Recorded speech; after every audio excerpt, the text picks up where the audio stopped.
Well, it's a beautiful summer-like day in the desert. We're in Phoenix, Arizona, and welcome to Sunday Leadoff on Peacock. As we are inside Chase Field, it's going to be a hot afternoon, so the roof is going to be closed for the final game of a three-game series. And the Arizona Diamondbacks, before they leave home and head on a long road trip, they're looking for a win. They're going to lean on their right-hander, Mike Soroka, who's been one of their best pitchers this year. They've got some young position player talent here in the desert emerging, like Tommy Troy. Meanwhile, for the Nationals, Cade Cavalli, they hope is a big part of their future. The hard-throwing right-hander on the mound for the Nats, who feature one of the most explosive, dynamic young offenses in all of baseball, led by their DH and leadoff hitter, James Wood. Hi, everybody. Dave Fleming alongside Luis Gonzalez and Kevin Franzer. Great to have you with us here from Phoenix. Guys, I came into this series thinking, well, this is going to be really competitive, a lot of offense. There's been a lot of offense, but it's been all on one side. Man, totally lopsided. First couple games, the Nationals have won 2 in a row against the D-backs, and Franny, it started with a bang on Friday night. Well, third time this year, they've hit at least 5 homers in a game. Luis Gonzalez, I was going to say, I was used to seeing you hit homers. Luis Garcia hit 2, including a grand slam. James Wood, his 17th homer of the year. I mean, he's been special. First grand slam of Luis Garcia's career came on this one right here. 6 RBI. He can't even get in the game the next day. Yeah, it's been a carbon copy of the Diamondbacks in 2023. These guys are playing explosive baseball right now. They're hitting home runs. They're running the bases well. It's been an exciting team to watch the last few days. They put 6 more runs on the board last night on Saturday, yesterday afternoon. Diamondbacks, meanwhile, countered with just 2 hits from their offense. Eduardo Rodriguez has been one of the D-backs' most reliable starters, and the Nats got to him. Yeah, he's been fantastic for the ball club all year. Just a struggle. The Nats have been really good in this series on jumping on the board early against this Arizona Diamondbacks. Best first inning team in the game. I mean, they score more runs than anybody. You get out to a lead, it's going to help out quite a bit. It's a bunched up National League wild card race. And look, both these teams, I think, still feel like, hey, we got plenty of baseball left. We can make a run in our own divisions, but it is going to be ultra competitive this year for those 3 wild card spots in the National League. Diamondbacks and the Nationals, 2 teams right in the mix so far. And look, Gonzo, this is a Diamondbacks team that a few years ago was in the World Series. They've got some of the best young star position player talent in the game. It's kind of been an up and down season so far. Yeah, it really has, Dave. I mean, you rely a lot on Ketel Marte and Corbin Carroll. When those 2 guys aren't hitting or playing well, it's a tough game for the Diamondbacks. Meanwhile, Franny, the Nationals, nobody expected this. Nobody. They're leading baseball in runs scored. Yeah, we'd call you a liar. No matter what. Like, after spring training, this is the worst offense in the game. I get it, spring training, but it is, right? And then they come out and they start scoring. It's almost 5.5 runs a game. It's awesome. I think everybody could say it. When you're broadcasting a game, when you're scoring runs as a team, looks like everybody has energy. It's awesome. Yeah, and the Nationals may be way ahead of schedule with their rebuild with some of those young stars that they have. So the Nats are going for a sweep. The Diamondbacks trying to salvage a game. Cade Cavalli getting warmed up for his start here in the desert. The MLB just do not strike out much. So let's start our parlay by taking the under on Cade Cavalli's strikeout total net. Corbin Carroll, let's take him to pick up 2+ hits, runs, and RBIs. And we close by taking the game total over. Call your shot with Daily Dinger on FanDuel. Make your free pick on who's hitting a home run. And if you're right, you'll get a profit boost the next day. Play your game on FanDuel, the home of home. Sunday Leadoff on Peacock is brought to you by T-Mobile. America's best network connects you to America's pastime. Carroll, Marte, D-backs trying to salvage a game. The Nats are going for a sweep today here in the desert. Of course, part of our Sundays is recapping the week in MLB with Sunday Leadoff Buzz with Bob Costas. Sometimes baseball loses its way. Who's got it? I don't got it. Only to find it at exactly the right time. 7th walk-off of the year. There are moments borrowed from another sport. He says no like Dikembe Mutombo. And at times from another era. Jose Canseco? That's a home run. The unlikely. Makes the catch! And yes, occasionally the unbelievable. No way! This week in baseball. This game embraces history. The consecutive scoreless streak is up to 50 2/3. And celebrates the effort. The 5th longest streak in Major League Baseball history. To the very end. Here comes the crowd to their feet. Then there's a different kind of show. Ohtani's reached base 5 times. The likes of which baseball hasn't seen in more than a century.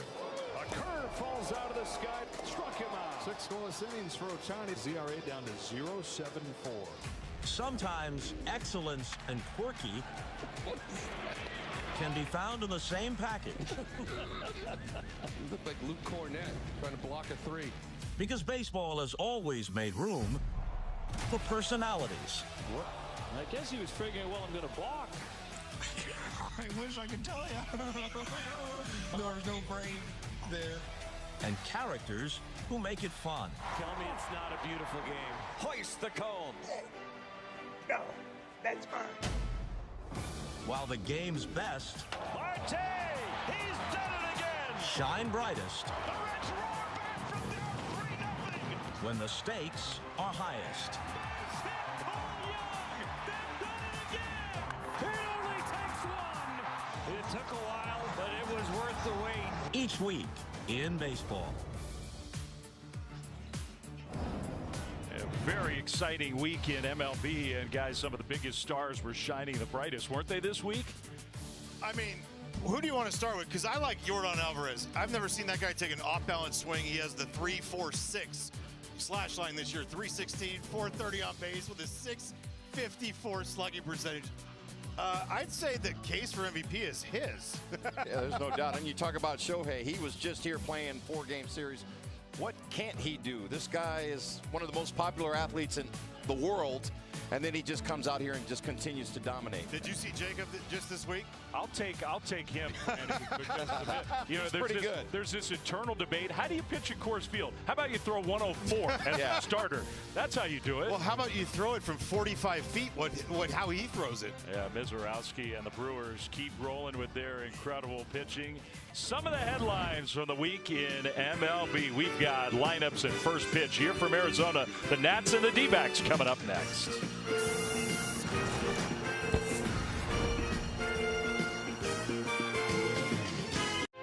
Baseball, #1 in MLB in runs scored per game.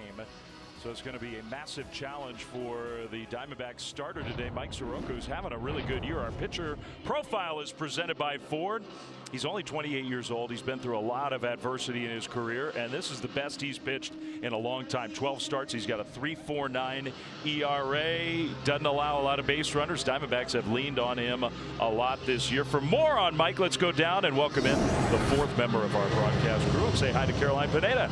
Well, hi, Dave. Michael Soroka is in his first year with the Diamondbacks. He told me Arizona was the right fit in free agency because they aligned with what he wanted to do in terms of making some changes to his delivery and taking a more holistic approach to baseball. As you saw, it's his 13th start of the season. He told me he's excited to face the Nationals, one of his former teams, that he'd have some fun going against guys he played with last year. That experience can be helpful because he said when you're playing with guys every day, you see their best and their worst over the course of the season, which can give you a better idea of how they hit when they're hot, like this Nats lineup is right now. The benefit of the Sunday start is that Soroka was able to watch the last 2 days, which he told me has been helpful in preparing for his start. This Nats lineup has scored 20 runs in the first 2 games of the series, and we'll see very soon what Soroka can do against them today, Dave. Yeah, could be a benefit. Might spook him a little, just the way the Nationals have swung the bats in this series. So Soroka and the Diamondbacks will take the field, and he'll get ready to start this Sunday afternoon game, and we'll get you to the starting lineups presented by Capital One for this young, athletic, and exciting Washington Nationals team. James Wood, originally in the lineup in the outfield, late change. He's still in there as a leadoff hitter, one of the top hitters in baseball so far this year, but he's the DH now. And batting first, Luis Garcia had the 2-home-run game on Friday. Meade, he's been a breakout star. Abrams, Cruz, Dalen Lyle's been a really good hitter. Ruiz, Tenna, and Jacob Young, the 9th place hitter for the Nats against that still young right-hander for Arizona. Dave Fleming alongside Luis Gonzalez, who is a great player here in Arizona and does a lot of Diamondbacks games on the television side. One of the television voices of the Washington Nationals, Kevin Franzen, is with me as well. Franny, you've watched this Nats team from the start. It's just amazing how exciting they've been on offense. It starts with James. I mean, the first plate appearance of the game for him, he's averaged over 4 pitches. I think it's what you want from your leadoff guy, to go along with 4 homers. But more importantly, everyone thinks about him from the night before. The starting pitcher's thinking, how am I going to attack James Wood? They have to bring their best from pitch one to there. It leads all the way through that lineup. Yeah, and when you look at that offense for the Washington Nationals, they jumped on a lot of teams early in the ball game.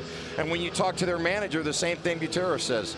We have to get out of the gates early for this team to play well. Arizona's defense challenged along with the pitching. There's young Blake Butera, 33 years old and doing a heck of a job. Very impressive, still young man. The D-backs defense, Tommy Troy, just brand new to the big leagues in the last couple of weeks. Ryan Waldschmidt, Corbin Carroll, just a great all-around player. Moreno, the Gold Glover behind home plate. Nolan Arenado, one of the great defensive players of all time. What's that color over there, Randy? It's platinum. I'm like laughing at color. It's just totally different. Like, oh, all right, we got platinum there. Yeah, times 6. So here we go from Phoenix, and the first pitch of the afternoon from Soroka is taken for a ball. 95-mile-an-hour fastball. James Wood, he's got that power patience combination. He's had a really good series, couple walks to go along with all the extra base pop. There's a strike. Well, just such a big presence in that batter's box. He's been so impressive here. I don't get to see him play a lot, but every time he's out there, he's one of the guys that everybody marks on that schedule. They want to get an eye on him. But this is the norm for James Wood. 3 pitches into the game, all 3 different pitches. 4-seamer, slurve, cutter. Everybody gets to see everything right away when they face him. Soroka's 2-1, and that's a ball. It's 3-1, so he's gotten himself into a good hitter's count. And we've seen more of these big, tall, strong athletes in baseball than we ever have. Hey, Gonzo. Hey, you're in the booth and you're down watching the game. I can multitask. It's pretty impressive. That's a ball, and Wood starts the game off by reaching base. Yeah, and I think that's what's most impressive with the Nationals. I mean, you put your best hitter at the top of the order for them. Just as the Diamondbacks have Marte and Carroll at the top, a lot of these teams are trying to put their better athletes up at the top of the order so they can get more ABs in the ball game. It's the 12th leadoff walk for him this year. So now Luis Garcia, who had the 2-home-run game on Friday night, hit a grand slam, the first of his big league career, and he takes one low for a ball. Well, and I think it's important here for Soroka to get out of the gates good and put a 0 up in that first inning. The Nationals in the first 2 games of this series, they've popped 2-run homers early in the game. That has made the D-backs just falter and couldn't catch up. This has been the hot spot. The second place hitter. It's good signs by Blake Butera, letting him know. Homer now. Yeah, what's the sign for hit a home run? Just point out that way. Yeah. We were all, Franny, you know him, but I had never met Blake Butera until this morning. Very impressive young man. I'm with you, Dave. I mean, he's very young when you look at him, but it seemed like he had an old soul, like an old type manager when he was talking. On the ground is short. There's one. Marte got him double play. Garcia kind of grabbed the back of his right leg. I wonder whether something grabbed. It took him a while to get to first base. The Diamondbacks turn 2. Well, this has been a little bit of an issue here in this series, of anything. A little short step right there. Go to the sea, man. The ground ball don't play. It's a good turn. That's a great sign for the D-backs to get that leadoff guy off the base, turn that 6-4-3 double play. There's Curtis Mead. What a story he's been. The Nats have lots of good stories on the offensive side. Curtis Mead was once one of the biggest prospects in baseball, was given some opportunities, especially with Tampa Bay. Was traded for Christopher Sanchez. That's turned out well for the Phillies. I would say Christopher Sanchez, what an incredible run he's had lately. 0-2. But that's the part with Curtis Mead right now, is that he's cut his swing rate down. Chase rate goes with that, I believe. Slug goes up. Swing decisions have been great. Just given a lot of leeway. Started to go, did not swing.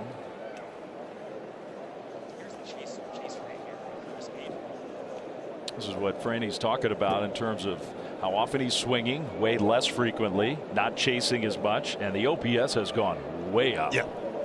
And I think that comes too with experience. Just getting more ABs in the big leagues, kind of learning yourself and learning from your teammates too, seeing how they approach things.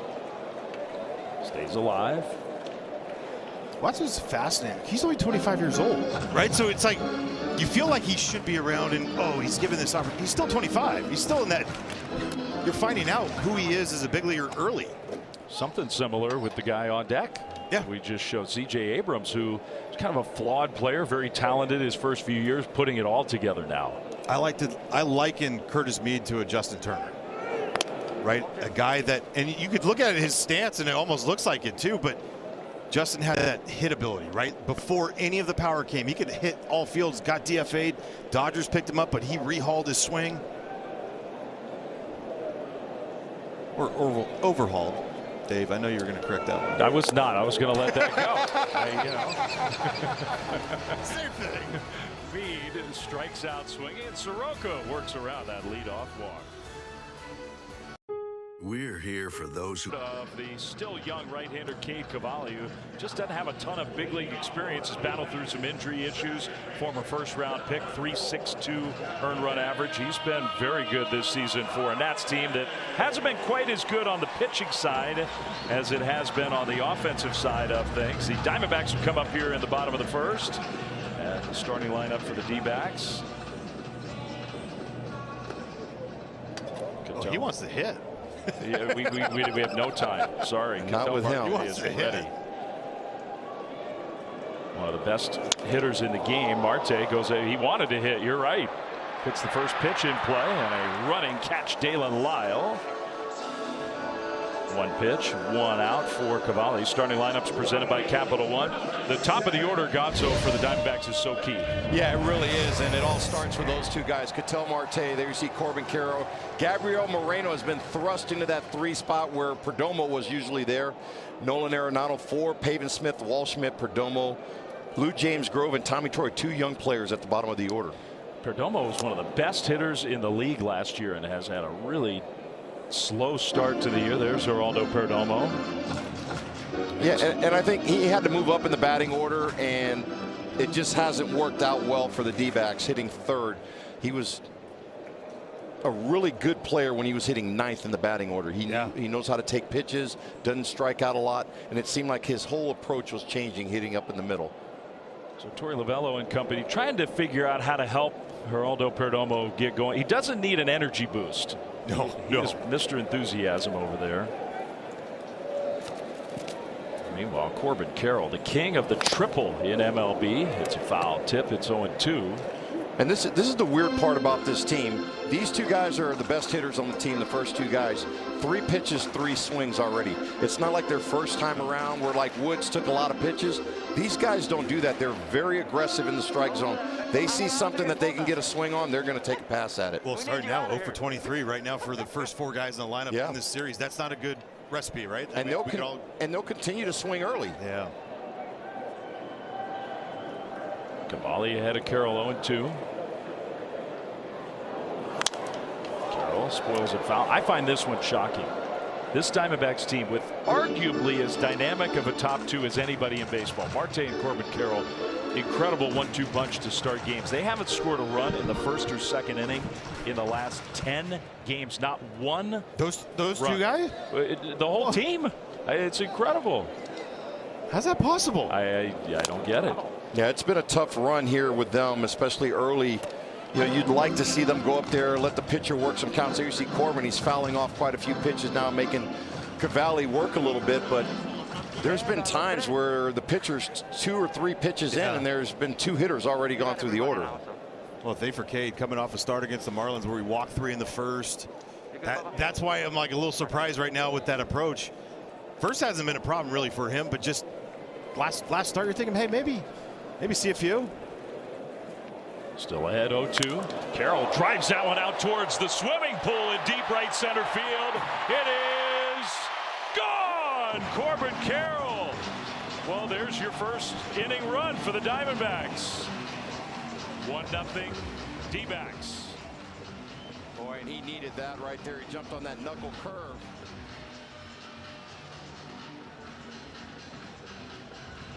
Well, he really didn't take a pitch. He swung at every pitch that was thrown at him. Every pitch. First homer, I believe, this year against the curveball. It's Cade Cavalli. You're going to see it right there, hanging in the middle part of the zone, and he just. Have they renamed it yet? Not yet. Carroll's corner. It should be. Well, not that I'm happy for Corbin. He hit his 10th home run of the year, but I have to say I was kind of thinking we were going to see one of those dashes around the bases. That was just over that right center field wall. It's pretty exciting to watch when he gets rolling around that base trying to hit that triple. On the ground and a diving stab by Meade. The long throw on 2 hops. He got him. Good play by Meade. Well, it's all about that first step. I mean, you get to see it all the time now, Louis, with Nolan Arenado there at third base, but Curtis Meade really playing third base consistently for the first time in his career. Boy, this is a great play right here. It makes a nice one-hop throw over. He uses that turf to his advantage right there, deep at third. And those are the ones early on in the game too you hate, because you come up, it's all muddy right away at the back part of that infield. Here is Arenado, who swings at a pitch that was in the opposite batter's box, so he was looking to go early against Cavalli. It looks like these guys are trying to be aggressive with him early in the strike zone. Is that 8 of 9? Yeah, 8 of 9 swings so far. All right. Well, that's what happens when you don't take BP on the field before day game. You're getting it now? Yeah, you got to get him in. It was interesting to talk to the Nationals manager about Cade Cavalli and maybe what's the next step for this young starter, and he mentioned efficiency, just to be a little more efficient with the pitch count, allow him to get deeper into games. He was efficient in the first inning, but he did give up the home run. Strikes out Arenado, but Corbin Carroll, a much needed early run for the Diamondbacks superstar, his 10th home run of the season, and it puts the D-backs ahead 1-0.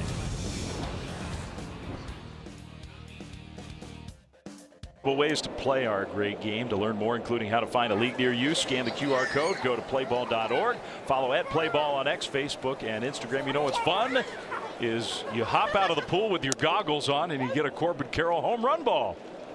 Yeah, one of the benefits of having a pool out here in right center field at Chase Field. And you know he's not cold. He's not shivering. He's like, all right, I can hold this. You can get back in now. Yeah. That one blasted to deep right by Abrams, and the game is tied. Into the Nationals bullpen, straight down the right field line, C.J. Abrams, who's having a monster year, his 14th home run of the season. It's 1-1.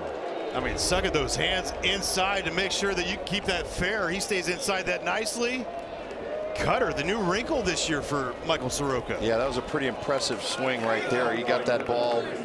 He just, like you said, brought his hands in and shot it right down that line. Just evaporated that 1-0 lead real quick right there. Abrams just comes right back and punches him right back in the mouth. What a 1-2 punch. I know they don't hit back-to-back like Marte and Carroll usually do, Wood and Abrams, but those two are just having tremendous years. And they've done it a great job, Blake Butera, making sure they've stayed spread apart. They can't really match up. It's about the guys in between to do some, things here and there. And CJ's been a leadoff guy. That's the part where it's like he earned his spot into the 4 spot. In a way, they've kind of traded roles, where Wood's now hitting leadoff regularly, and Abrams has been that RBI guy, the cleanup guy. This is a player who's got massive upside for the Nationals, and if he can find his footing, hit a home run yesterday, gives the Nats another young star. Dylan Cruz, number 2 overall draft pick with huge expectations on him. And I think that's the part, right? Huge expectations. You're trying to live up to it all the moment. He's one of my favorite people to be around.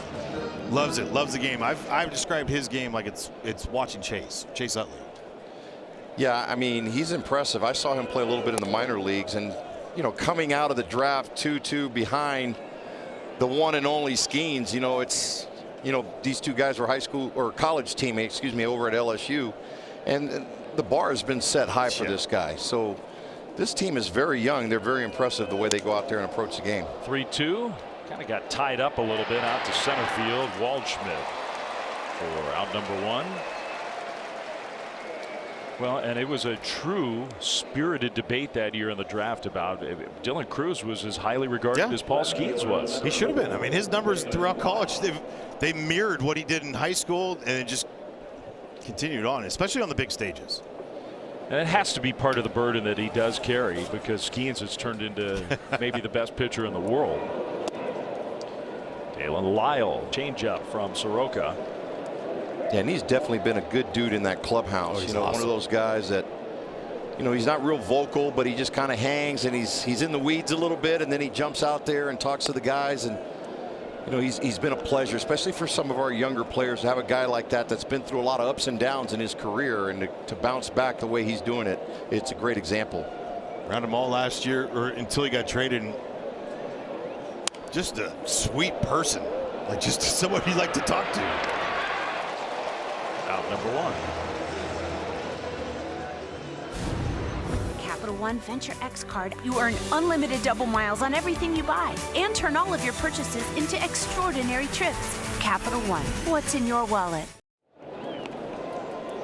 So 1 out, Abrams retired. Tie game top 4. Dave Fleming, Luis Gonzalez, Kevin Franzen, Caroline Pineda. Happy to have you with us here from Phoenix Chase Field. Final game of this 3-game series. And Mike Soroka, that one lined to short. Hit hard, but a good play by Perdomo. 2 of the outs in the last 3 innings, with Jose Tena being 112. This one 111 off the bat, just absolutely smoked. Oh, look at that, a good swing on it. There's been a lot of hard hit balls already today. Haven't got a lot to show for it.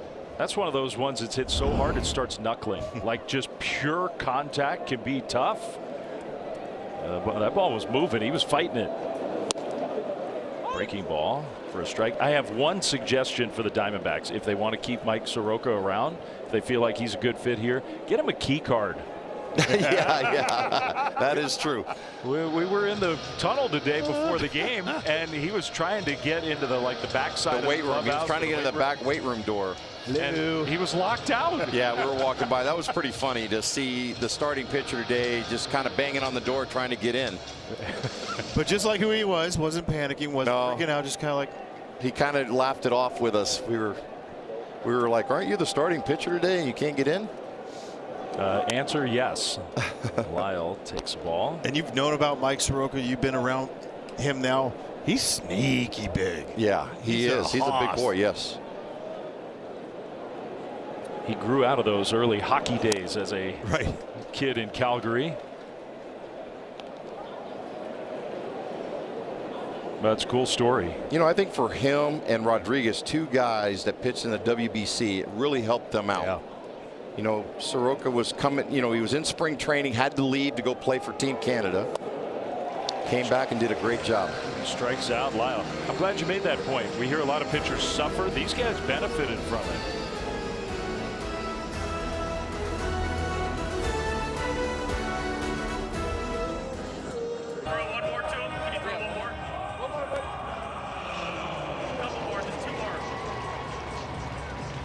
MLB app has you covered all season long. Get personalized highlights and push notifications just for you. Download the MLB app, the #1 app for live baseball. On play ball weekend, up on the little T-ball field here inside Chase. Arenado takes a curveball from Cavalli. Just playing catch. That's what it feels like, or it looks like. Baseball can be the only sport when you're a kid where not just practice, but literally just playing catch can be as fun as playing in a game. It's a great part of the game, I think. Definitely. Let's go have a catch in the backyard. You start imitating your favorite players. Yeah. Who is yours? Your pitchers. I grew up in Florida, so the Cincinnati, the Big Red Machine was right there in Tampa where I grew up, and so much fun just, you know, imitating Pete Rose and Concepcion and Morgan. You know, you go up to the plate and you start flapping your back arm down like Morgan used to do. Those were good role models, those teams. Just fun to watch. It was kind of old school baseball. Those guys got after it when they were out on the field. You know, they were friends off the field, but when they were on the field, they meant business. They were trying to, they know to embarrass you. Yeah, they wanted to eat just as good as you did, so they were trying to take that money away from you out there on the field. Who was your guy, Franny?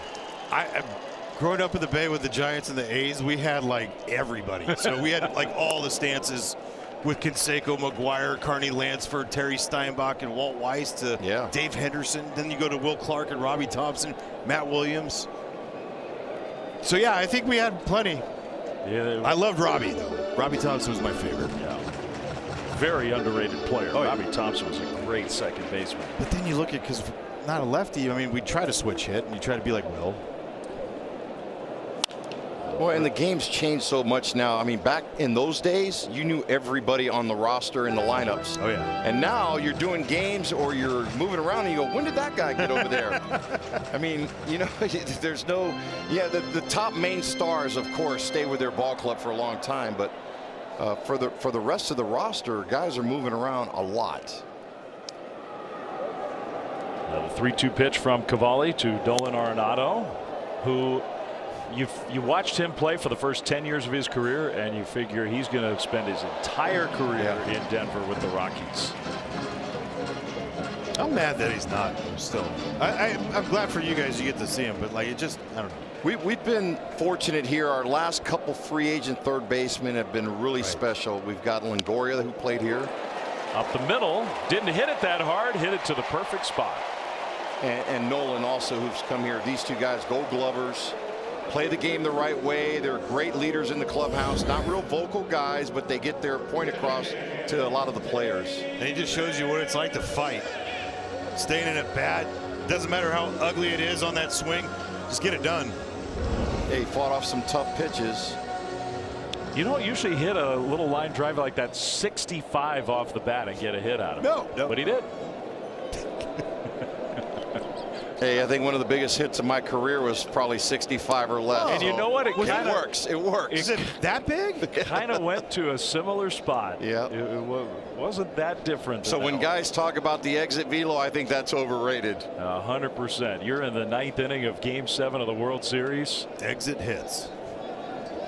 Luis Gonzalez, one of the great moments in the history of the game. Pavin Smith, he was inspired. There it is. That's it. That looked like your swing. Arenado, there's nobody at third. That was heads up base running. It sure was. He looked up, saw Cavalli was kind of standing between third and home plate, realized he can beat him to the bag. And here's the deal, C.J. Abrams way up the middle. He just stood there. There's always a place to be if you're the pitcher in this situation like that, or shortstop. You at least got to show a little movement. But what a read right off the bat from Nolan Arenado. Only 63 miles an hour off the bat of that one. And Kate Cavalli's thinking, wait a minute, first and third, nobody out. That was great base running.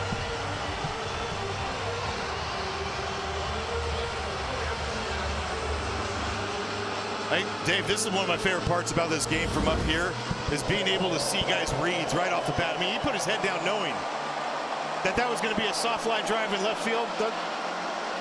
Dale Lyle maybe should have gone to second base. Who knows? Because no one was there. But it's all about instincts and being able to just have that play in their back pocket the entire time. Yeah, taking those extra 90 feet to get from second to third. Now it creates a first and third opportunity for Walschmidt here with nobody out. Will he bunt? Will he safety? I don't know about a safety, but a couple of these guys have tried to bunt for a hit. I've seen that lately, which you didn't see that before from this team. But when these younger guys are up, if they see that third baseman back, they're not afraid to do it. First pitch to Waldschmidt. And you pointed it out, Gonzo. The young Diamondbacks hitters at these kind of spots have been ultra aggressive. Yes, very much so. I mean, they're sniffing that RBI, but you want to get a good pitch to hit. That first pitch there was a sinker down in the strike zone. Probably not something that you really want to go for. I mean, the thing, though, the Diamondbacks have done this year, 59% getting that runner in from third, fewer than two. The best, not even close, the second place team. Which is surprising because I've been watching them play and I think they haven't been really good at it.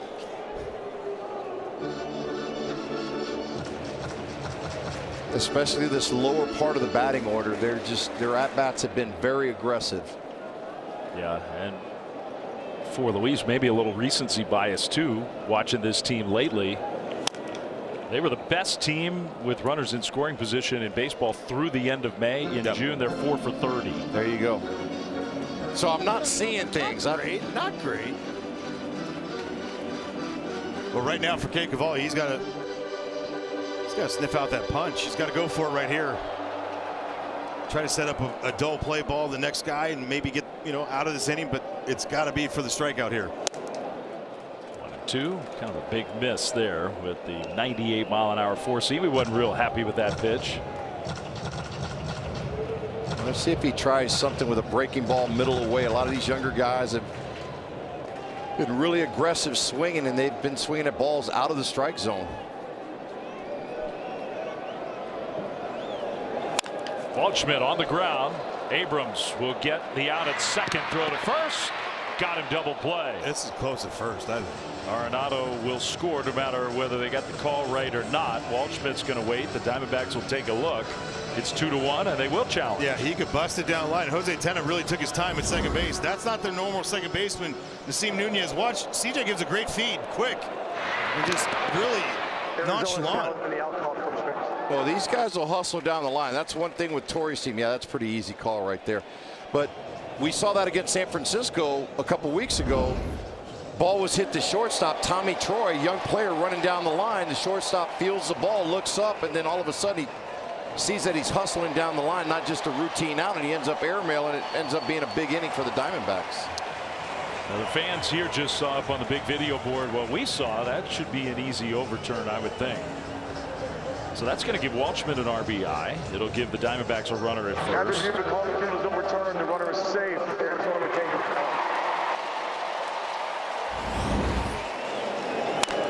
Watch him get down that line. I mean, the average is almost like 29 feet per second all year.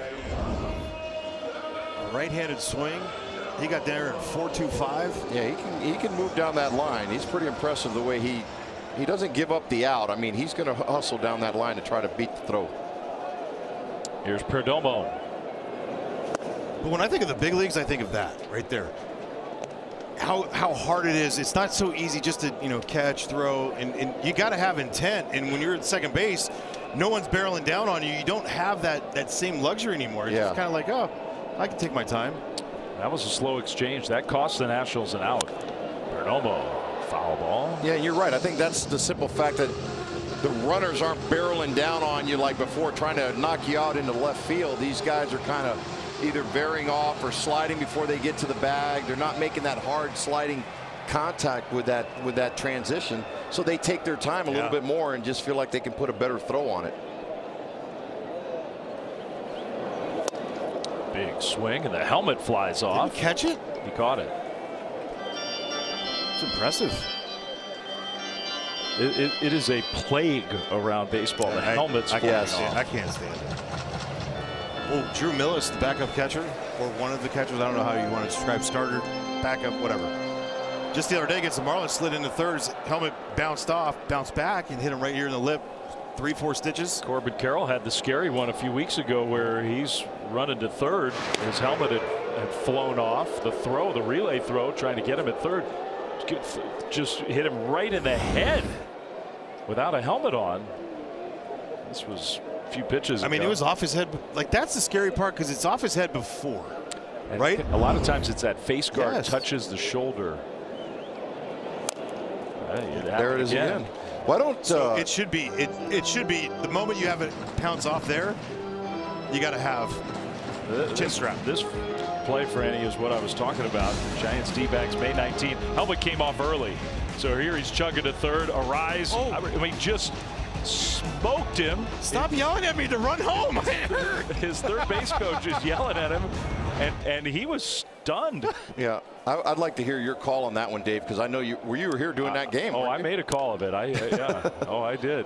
And I leaned into the fact that he just got beamed. It was incredible. I honestly had thought that whole time that the throw came from like right center field on no. It was right there. Yeah, it was pretty. My 78-mile-an-hour throw. He was 40 feet away from him. Yeah. 40 feet away. Hit him square in the head. Didn't miss a game. I wonder if they ever stayed in that game. Could invent a helmet like the NFL have, where they pump it up to get right to their head size, and it's not a bad idea. Randy was talking about just a chin strap. Just go, just force them to do it. Perdomo, a little bloop, and that one is going to get down. Lyle went for the catch. It rolled away. Now Perdomo's a long way from first, but the Nats just kind of flipped the ball in. Look, right there, that's the time, I guess, to, I would say, pull up on it for Dalen Lyle. Good effort by him. If you're Kate Cavalli, you're looking out there just off the end of the bat. He's coming from deep left field. Yeah, and if this ball gets by him, look at Jacob Young back like it's a track meet. Yeah, and Young does a great job here getting behind. Actually, he does a good job of keeping it in front. I don't know if that was his intention when he saw that he couldn't make that play, but Lyle did a nice job of actually saving that runner from going to third base. Every defensive metric last year had Dalen Lyle as like the worst outfielder in the league, and he's a positive in everything now. He's put in so much work out there. A mound visit with the young kid Luke James Groover, who's brand new to the big leagues, coming up. 2 on 1 out, a run already in. He has a hit already today, his second career big league hit.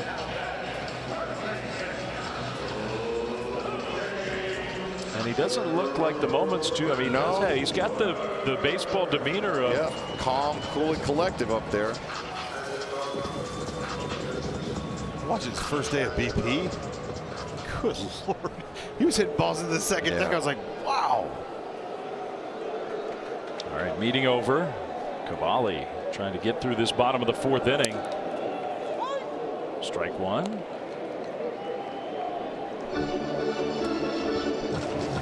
Yeah, I think a lot of these young players now, when they come up, there's no more intimidation factor, you know? Right.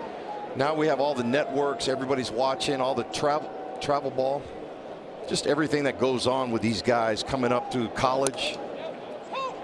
0-2 for more on this young man. Let's go down to Caroline. Well, Groover told me that first hit yesterday was a weight off his shoulders. When he was standing on third, he looked into the stands for his parents who are here, and he didn't see them, but he saw Tori pointing to him, and then he said he saw them. They're in the same seats today, so this time he'll know exactly where to look, Dave.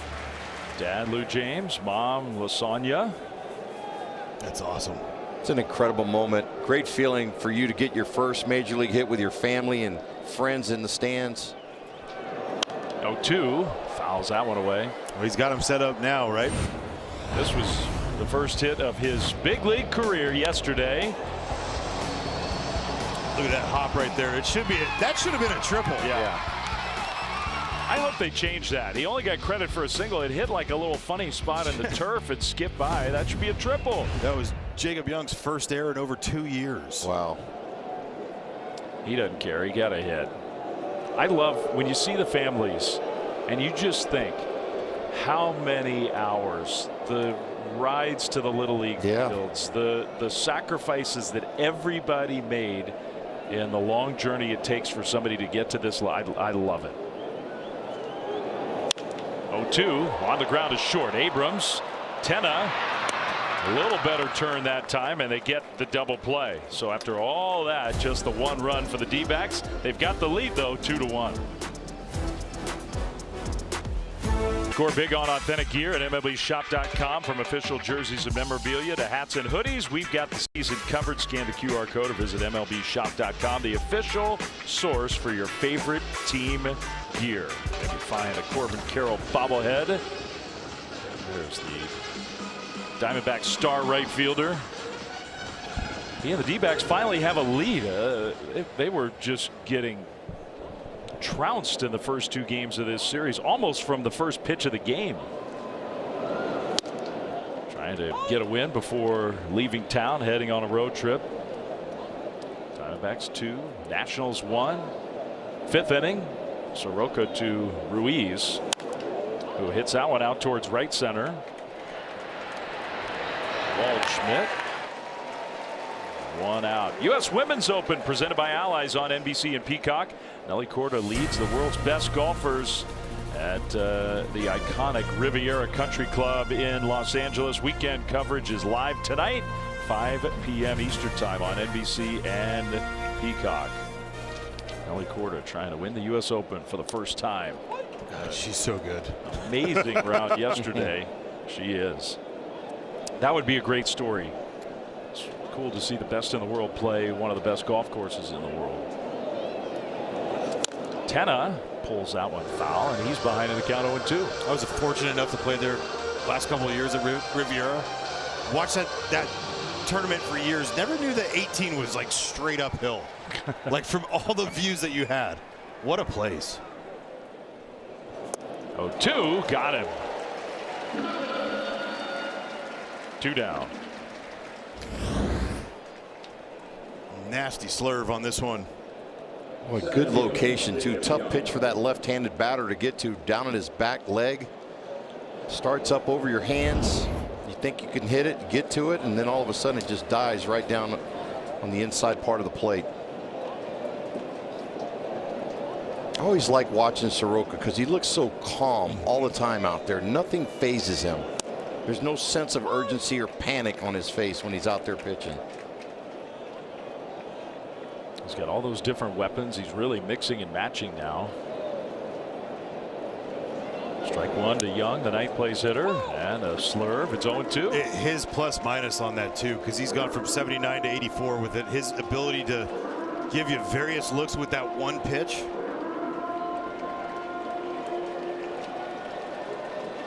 Chance for a real quick inning after his team has given him a lead. 0-2. Almost hit him.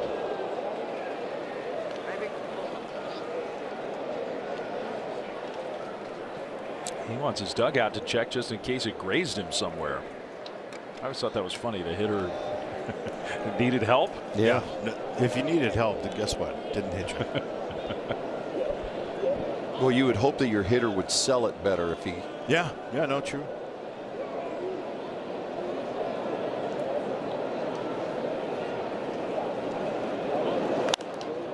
Foul ball. That's the hack too, right there. Top of his zone. 5 of his homers come with 2 strikes. Before it was just put ball in play. Put ball in play. And I get it. There's times where you got to be able to have that time, but nobody on. Take a shot. Way outside. Because maybe it leads to a pitch away that you flip the other way and get a base hit. You never know. Trying to give that guy a shot here in the 5th.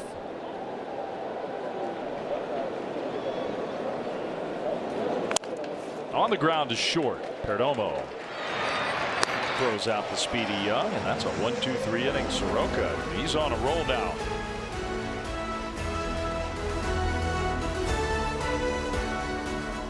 Leadoff on Peacock is brought to you by Ford. Ready, set, Ford. Some great names players, Gonzo, played for both these franchises. Yeah, I played with a few of them. Not Scherzer. I was around when he got drafted by us early, but Batista was probably one of the best at not being afraid of throwing up and in at guys if there was a situation. That was my first big league knock, was Miguel Batista. Is that right? Wow. And Max is here. Taking it away. He's. No, that guy's helmet's flying off for sure. Now what?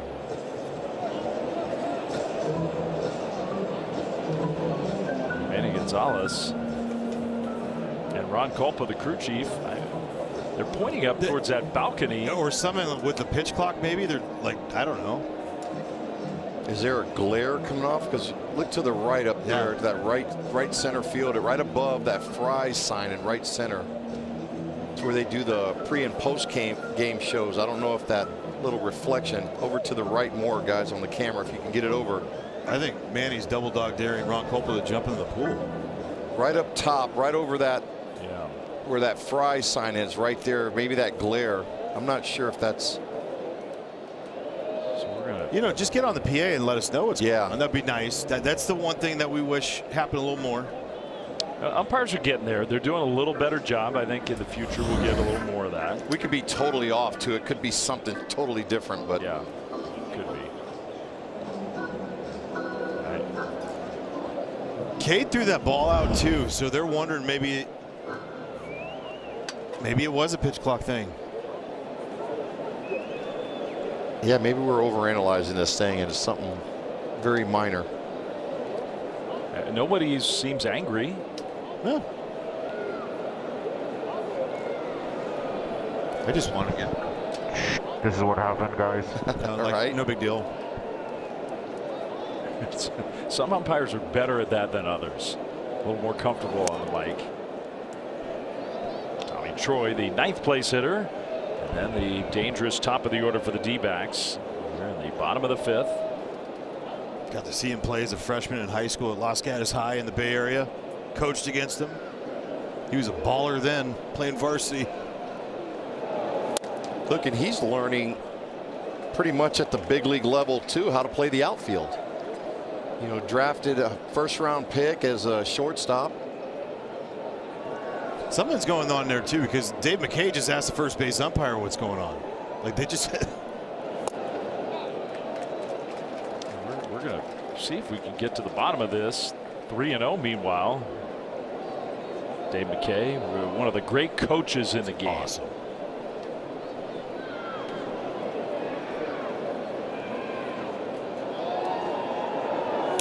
You would hope that somebody would tell Caroline, who's down in the dugout or in the box over there, one of the umpires or somebody would say, hey, help us out here. What's going on? A little info. Hey, how about it? What I love in the NBA, they go over to the media, right, and they let the guys know what's going on. And they've been better at it for the most part, but there's times like this where we're all wondering what's everybody looking at. Yeah, and if we're wondering it, everybody at the ballpark's wondering. And at home. So Max Scherzer, he might be watching. Maybe Squints he's wondering. Is here. That's a good one. I like that one. Yeah. Doesn't totally feel like the Sandlot when you're inside with the roof closed, but okay. That's ball 4. Leadoff walk. Time for the FanDuel live same game parlay. Corbin Carroll coming up for the 3rd time. Hit, strikeout, or anything else. He's on deck. Marte will bat now, so it gives you a chance to see how you're feeling with Corbin Carroll coming up soon after a leadoff walk. This is the formula for the Diamondbacks. Get the bottom of the order to get something going, and then your big boys. Yeah, you want to hear how important this guy, Ketel Marte, is? In 31 games in their wins, .318 average, 7 homers, 31 RBIs. When he doesn't hit, in 29 of those games, 171, 4 homers, 6 RBIs. Someone's going on. Manny's talking again. Like, who are they talking to? Yeah, I don't know. Pitch clock is working for the hitter. I mean, we see it. Right. Those numbers Luis was telling us, and Marte's 0 for 2 so far today. Takes a ball from Cavalli. He is kind of the guy that makes it all go for this team. But he's very aggressive. We saw his last AB 3-0 count. Didn't matter where the location was. He ended up popping up to left field, to left center field. So it's not like when you're ahead of the count, he's trying to hit a ball to the right center field, hitting from the left side. I will say, though, he's one of the most fascinating switch hitters. For sure. 72, like his bat speed from the left side compared to the right side, where it is just, he's Junior Caminero. Boy, he hit a ball a week and a half ago over in San Francisco. I've never seen a ball. Yeah, I've never seen a ball hit that high. I'm sure you have, Dave, from working there with other guys, but as a visitor coming in, the big cat's the only one I've seen put up there. Him and maybe Hunter Pence. I think Giancarlo Stanton hit one way up there one time, but it was a massive home run. And he's got totally different batting stances from each side of the plate. But you're talking about elite bat speed from the right side. Like he's 6'6", 250. To have 2 different approaches like he does. Well, he's worked the count even now, 2-2. Yeah, he'll get on those streaks. When he's hot, he'll carry that ball club. Pitch number 74 coming up for Cade Cavalli, who was so efficient early in this game, and as the game's gone on, Diamondbacks have had some longer at bats. Tommy Troy can run here with a 3-2 count. I know there's nobody out, but let's see if they put him in motion here.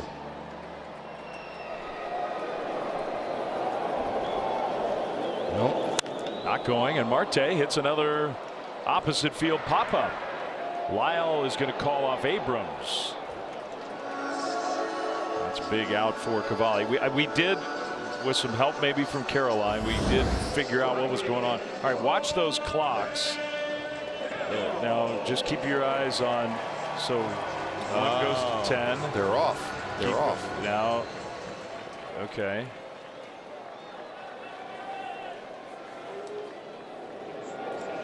Yeah. So we had a discrepancy between the 2 clocks. How does that happen? They're just messing with you. Wow. I don't know. I mean, you do a lot of college basketball there, Dave. You don't see the shot clocks going. No. No.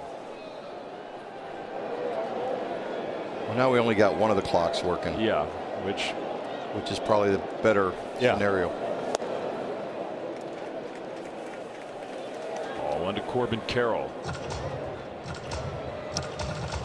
He's the Diamondbacks' young superstar. It's hard to believe he's been around almost 5 big league seasons now.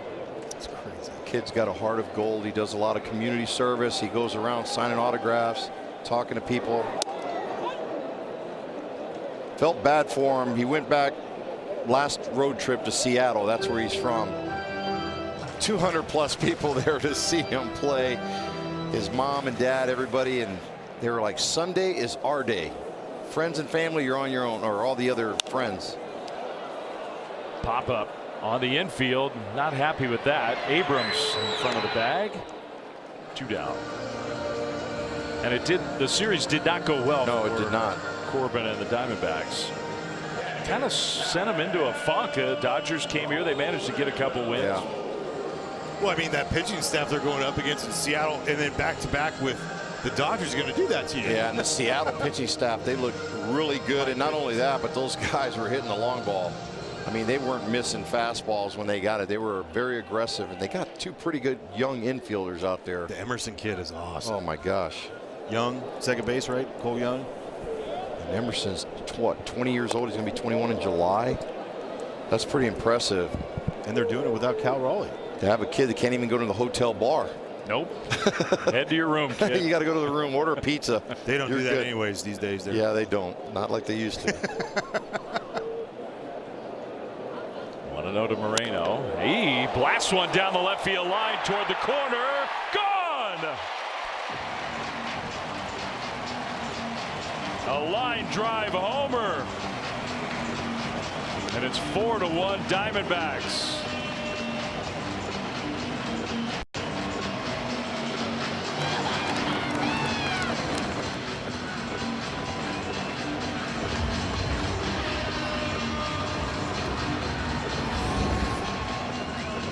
Boy, this is just a changeup. It stays right to the middle part of that plate. Pretty easy not to catch up to that one, huh, Franny, when you got that changeup? I think especially with the fastball that you have, you get out in front, you keep your hands back enough, you're going to clip that one. One thing that he's done, Cade Cavalli, is suppress the homer in his career, 2 so far today. Yeah, that was 86 right down the middle for any big league hitter. Most of them aren't going to miss that one. The great Felipe Alou used to, when I would talk to Felipe, he used to call that was a cookie. Moreno was on it. Now that's a big swing. Cavalli starting to be a lot less precise. Yep. 2-0. Only 5th homer given up this year for him. And look, that's been a problem for the Nats. 93 given up as a unit. They've hit a lot, but they've given up a lot. Yep. That was ruled a swing by Manny Gonzalez. Manny doesn't like to ask for help. No, and I think Nolan was more surprised that he called it. He looked back at him like, what? Every D-backs hitter in this inning has been ahead of Cavalli. Total opposite of early in the game. Yep. There's a strike, 2-2. But that's what we were talking about earlier, like 442 average, 512 slugging percentage against him when he's behind. It's just a different pitcher, and that's why it's surprising that first time through, just all the swings. That one just off the plate. Boy, I'm looking up at the board. 5 Silver Sluggers, 10 Gold Gloves. Only 2 other players in the history. Pudge Rodriguez and Ken Griffey Jr. Pretty impressive. That's a pretty good note up on the old big scoreboard. You go up there, you look left as a right-handed hitter, and you're just like, that's an out. Like, you just, like, what he does to you emotionally at the plate. Fouls that one away. Well, in his pregame routine, when he first came up to the league, you know, after he started winning a few gold gloves and platinum gloves, other young infielders would sit in the dugout and watch him take ground balls, the way he approached it, throwing across the diamond. Everything was so accurate. I mean, the guy that he resembled, like his game, Troy Tulowitzki, right? And Tulo being there in Colorado, playing a lot of stuff off the run.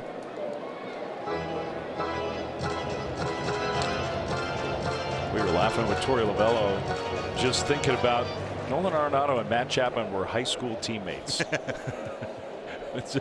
Playing that team at the high school level. 3-2. On the ground toward the hole. Abrams.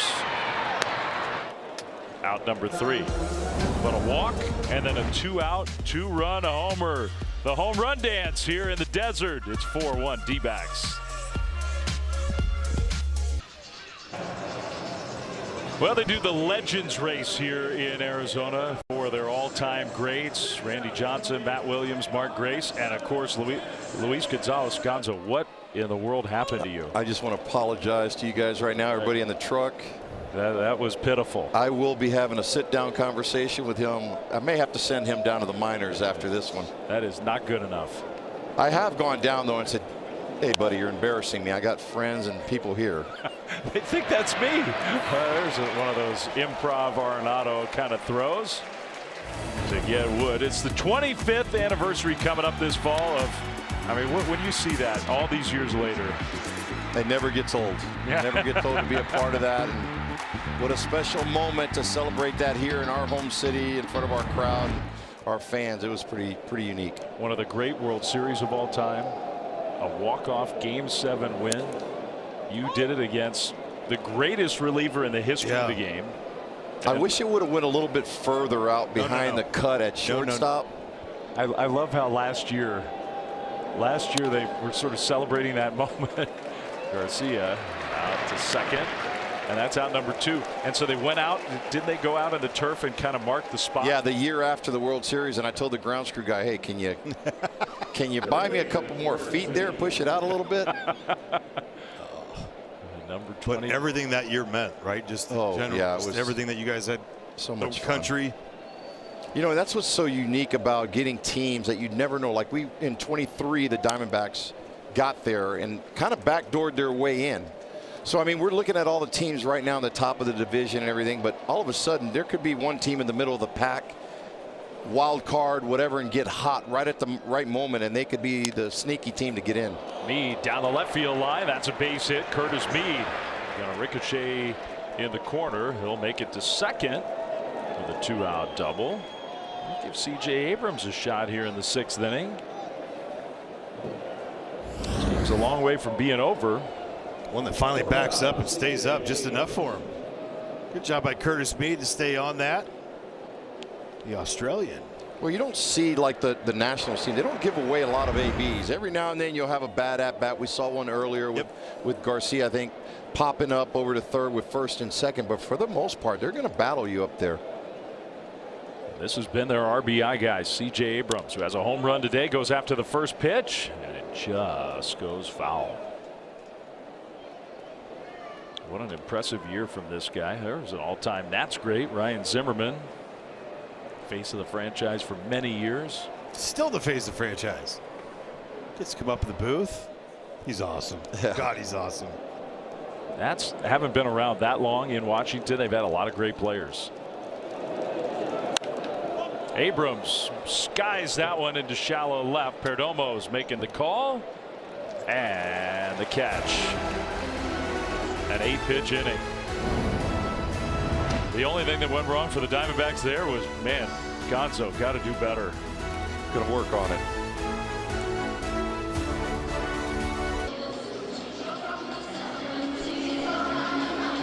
Cade Cavalli goes 5. Now the Nats go to their bullpen and just called back up to the big leagues today. Young right-hander Riley Cornelio. Yeah, making his second appearance. Had an outing earlier in the year. Didn't go, let's say, right for his major league debut. 4 walks, and it just could not find the feel for any of his pitches. And in fact, those were 2 pitches. It was fastball and slider. He's going to look to improve upon that here today. Misses with that slider to Pavin Smith. Diamondbacks have a 4-1 lead. Corbin Carroll and Gabby Moreno each with home runs for the D-backs. 2-0. This is where you talk about his not good enough to throw strikes consistently here. Now there's a time where Pavin's got to just look for one pitch in one spot. Inconsistency. That's what managers, when they look up and bring guys up, they're trying to find that guy who, earned their trust to keep running them back out there. That's a strike. Was this the guy with Pavin Smith who Torrey was talking about before? He has an ability to lengthen out the lineup just by taking pitches, being able to swing at strikes. Perfect guy to have up against a guy that's all over the place. 3-1 is ball 4. So that is not a great start for a young man who's trying to find the strike zone on the mound. As a young big leaguer, he's had a hard time doing it.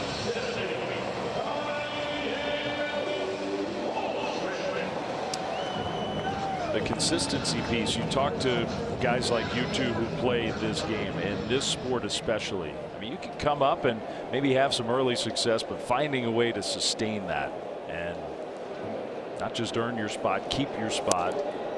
It is such a massive challenge. It is, and this game isn't easy. I mean, it's easier when you're sitting up here calling it and seeing it, but when you're down there on the field, the game moves fast sometimes. When you're in the groove, it slows everything down. But when you're young, you're trying to impress everybody. Sometimes you try to do a little bit too much. Waldschmidt to deep left field. At the wall, it is off the wall. Smith to third, Waldschmidt into second with a double. Down in fastball. How about Dalen Lyle on this one? Actually corralling it. I thought that was a triple.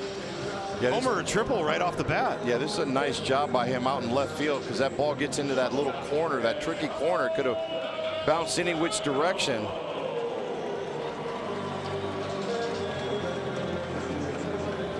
Does a nice job catching up to it and getting it in a hurry and preventing that runner from scoring. It's a really good play. Not going to say it's do or die time for the top scoring team in baseball, but infield in, 2 on, nobody out. Perdomo, helmet almost flew off again. Nationals are trying to stay close in this game. Perdomo's 2 for 2. I mean, this is fish in a barrel last year for him. 100 RBI season. He was automatic in this scenario. He's hunting for those RBIs when he's got infield in second and third.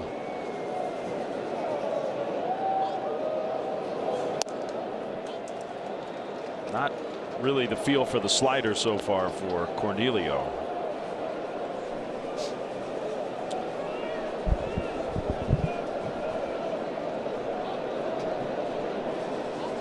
Two and one with that infield still in. Big swing. He threw a better slider there, 2-2.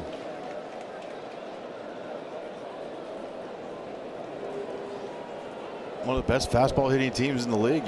You're going spin again right here, right? You would think.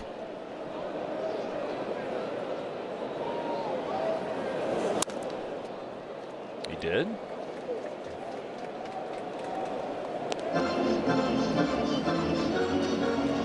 The best outfield arm for the Nats right now is in right field with Dylan Cruz. He's got a cannon. Okay in center and left, so you got to think that ball's going to third other than right field. Punch shot there, foul. This year it's been a little bit more difficult for Perdomo. Getting with 2 strikes, he's striking out a little bit more than he normally does. He's still one of the best in the league, but he's had some situations like this where he's failed to come through. on the ground and too hard hit to get a run home right to Garcia.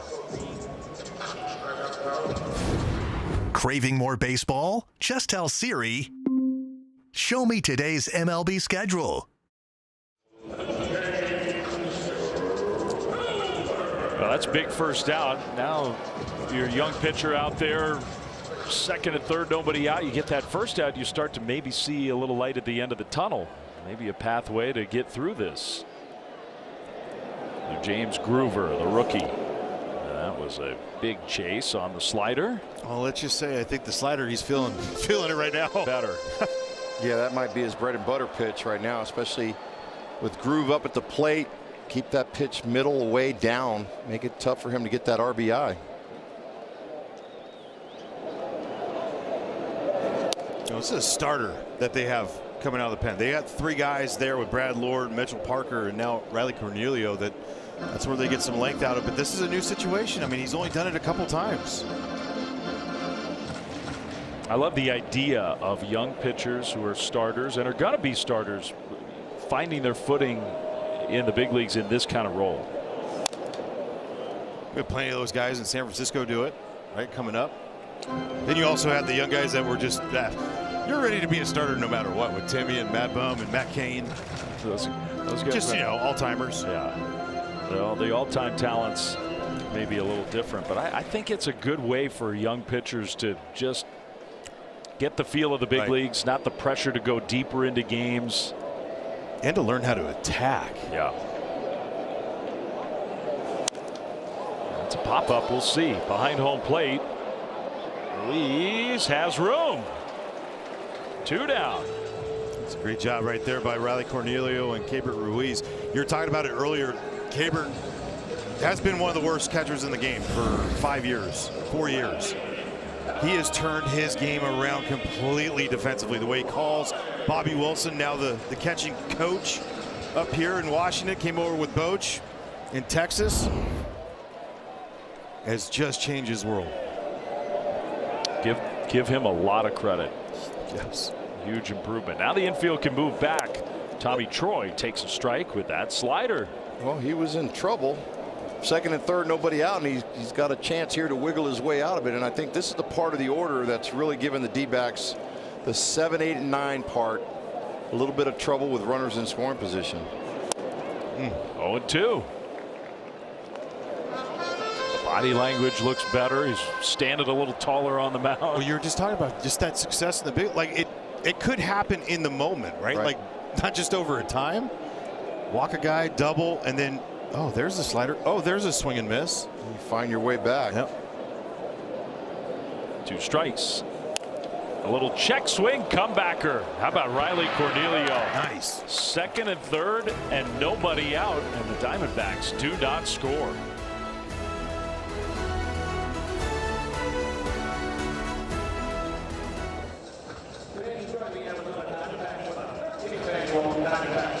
In baseball history, June 7th, 1966, from just down the road in Tempe. Great star at Arizona State, and man, even the most optimistic didn't know how great of a player Reggie Jackson was going to be when he was picked. And then on this date, 16 years ago, 2010, the Nationals franchise changed forever. Back-to-back years, Harper, Strasburg, or Strasburg, Harper, and you're going, my goodness, to live up to what he has done. And I know Bryce Harper, look, he left the Nationals. There was a lot of bitter feelings about it. Then the Nationals win the World Series. But make no mistake, that day sent this Nationals franchise on a whole different trajectory. One of the greatest players to ever play in the franchise. You can't deny it. And he's just a fantastic player. He was a must-see player. Coming up, even he was so hyped up as a young age, coming up all the way through what he did. Going to junior college and playing. He was a baby playing with older guys. He won the Golden Spikes out of junior college. 17 years old, hit 30+ bombs with a wood bat, and it just. I think Bryce Harper, he was on the cover of Sports Illustrated as a 16-year-old.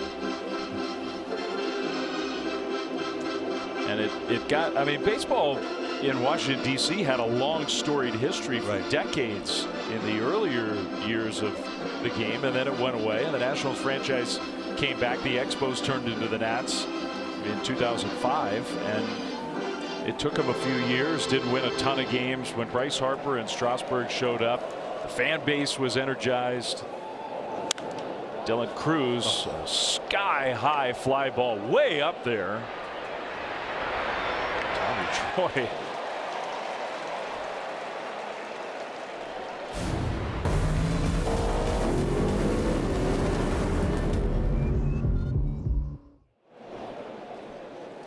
Maybe the next generation of National stars emerging now. Wood and Abrams. Hoping that Dylan Cruz will be one of those. Yep. Well, that fly ball he just hit right there, if he would have straightened that one out, that'd go a long way. I know it sounds funny, but you got to have power to hit a ball. Oh, no doubt. I was thinking it was going to hit the roof when it went up. That is a big league power pop-up that Dylan Cruz just hit. Like the stuff that we get, like one of my favorite metrics is the hang time, just because I'm like, look, that's kind of fun. Yeah. Saw one the other day was Matt Olson have one, the homer and right, 7.4 seconds. It stayed up in the air. I was like, that's a good punt. Lyle, foul ball. When I was a kid and I would go to a big league game, a pop-up like that, I got a kick out of it. Yes. Yeah, you're like, well, how did he do that? Try being a rookie and getting one of those in Colorado or in Candlestick Park. Remember that one? Oh, yeah. Those were really fun for you. We survive games there as fans. Candlestick. Not the most comfortable, warm baseball experience. No. Well, I used to watch those windsurfer guys out there in the water coming into the ballpark, and they were going, seemed like they were going 70 miles an hour, and I'm thinking, oh man, I hope the wind's not going to be like that on the field when we get out there. Yeah, you don't go casual windsurf on that one. Yeah. No. It's a slightly more controlled environment here in this field. No doubt, no doubt. 3-2. Lyle out to left. That sends Troy back. Right on the edge of the track. 2 down.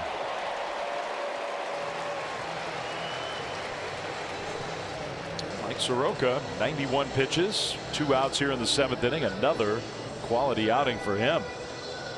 Wouldn't have thought that he was going to be the one that went further, right, than the K Cavalli, the way the thing started. Listen, he's been the stabilizer really in our rotation. He's really settled in nicely. That one ripped fair past the dive of Groover and into the corner. Ruiz, that's what he's been doing. Gilbert Ruiz has learned how to pull the ball. He's swinging faster. He's hit the ball a lot harder. Arguably the most improved player in baseball. No doubt. And the whole thing happened overnight. They had a meeting. They do the player meetings now, and they just kind of give them some goals and stuff and just things that you're doing great. Hey, we still need to work and put a plan out there. They're like, hey, we need you to pull the ball more, get it, like swing harder. That day went 3 extra base hits, including a homer, and you're going, okay, you learned in a day, I guess. Good coaching. Great coaching. It's almost like, well, how come nobody told me that before? Yeah. And they have, but again, when you have a new staff and you have a lot of people that care, there's going to be someone that's going to really get that message across to you, whether it's, Paul Taboni, who's the president of baseball ops, or Blake Butera, or could be Bobby Wilson, could be somebody. They have a lot. 1-0. Like all the old grizzled veterans in their front office. Paul's 36. He's old, man. Who's the GM, is 32. Yep. The manager's 33. There's Blake Butera. That is a Michael John's next to him's the old man. He's 50. Yeah, it's pretty impressive to see the staff that they've put together in their front office and everything, and the way they've come out and played. It's like proof of concept immediately, right? Because they got not criticized, but there were a lot of eyebrows raised. Like, you're hiring a 33-year-old. There's Ani, the young GM, San Jose native. A lot of Bay Area influence on the Nationals right now, especially the broadcast. And I think too, when they're picking guys, for their club, they're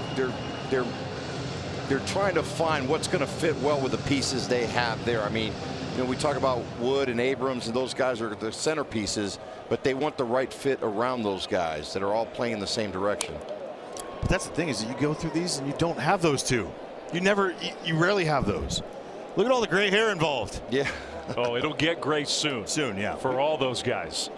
These jobs don't come without a lot of pressure and stress, but so far just, I mean, great early returns. It's impressive. A refresh of the Nats.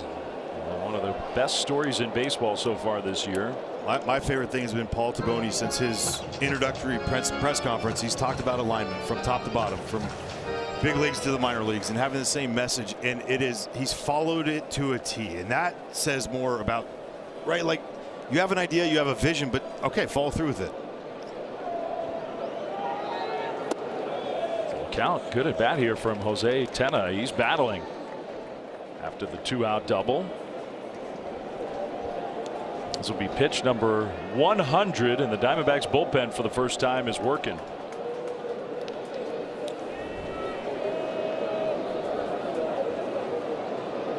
Three-two. On the ground to second.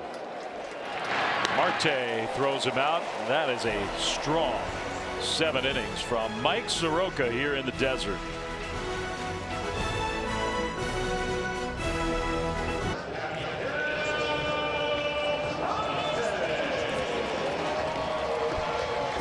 Well, Sunday Night Baseball tonight on NBC and Peacock. It's Rafi Devers of the Giants inside the friendly confines. Pete Crow Armstrong had a huge game yesterday, helping the Cubs come from behind and even that series tonight. Sunday Night Baseball on NBC and Peacock. Giants, Cubs.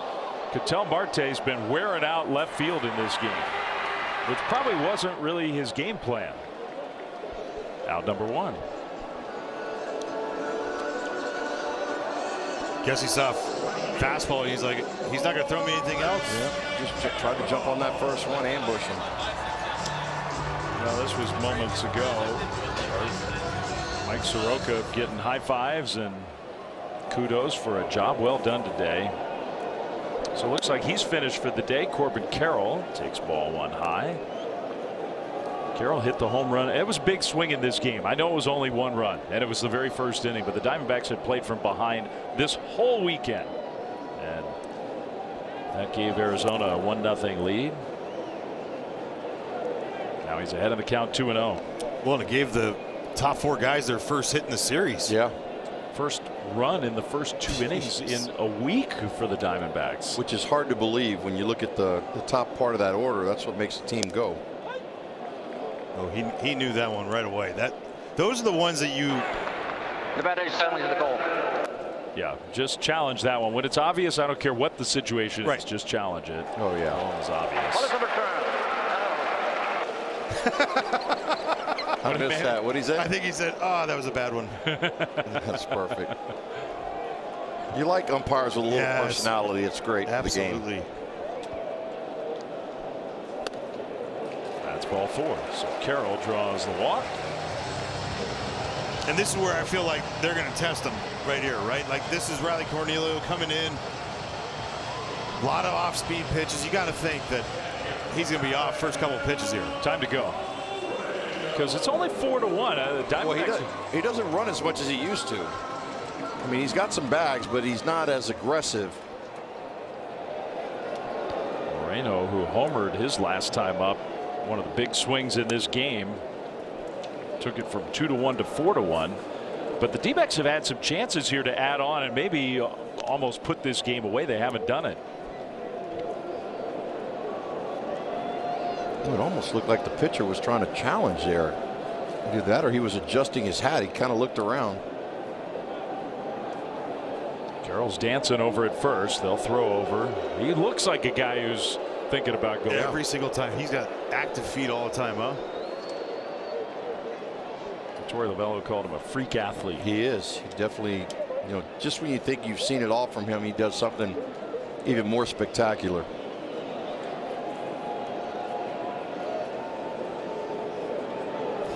Not going. A show of a bunt. That's a strike to Moreno. Might have just been taking a pitch to give Carroll a chance if he was thinking about it. So fastball. If you're Carroll, do you think he's going back to the slider here? I would think so. Still not going.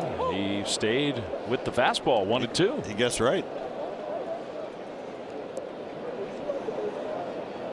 I mean, Moreno obviously looking for that slider in that situation. You're not taking that normally. Usually he's swinging. Now time. And that's the thing. I think every team is expecting Corbin Carroll to run like he did early in his career, and his game has kind of evolved a little bit to being less of a runner, more of a power type hitter. Let's see if he goes. A little extra long lead, he goes. And the ball is put up. He got a great jump. Well, he did. And like Franny was talking about, his feet are always active. He's always kind of inching out a little bit more, trying to get what he can. I mean, his start is amazing. His lean that he gets towards second base. Great job by Moreno to just spoil that one. I mean, one of the most exciting plays in baseball, they always say, is the triple. Watching him go around the base pass with that determination on his face. Not going this time. That's a liner into right field, and that's going to get down for a hit. And now we get to watch Carroll run, blazing around to third. And he'll get the stop sign there. Good play in right field by Cruz to cut it off. And that's the problem, though, with the speed of Corbin Carroll caused that. I mean, because that play is going to second base all day long. The moment you throw that one to second, you don't know if Corbin Carroll's going to take it. I like the play by Cruz. It's good base running by Gabriel Moreno on this one. No doubt. You're right. Exactly right. If he would have thrown that ball to second, Corbin was going to be sent home. That's given an extra base to your teammate. Yes, every time. Just by the threat of the speed, and we're going to get another. And that's not a heads-up play by Dylan Cruz. That's playing the game the way you should on that.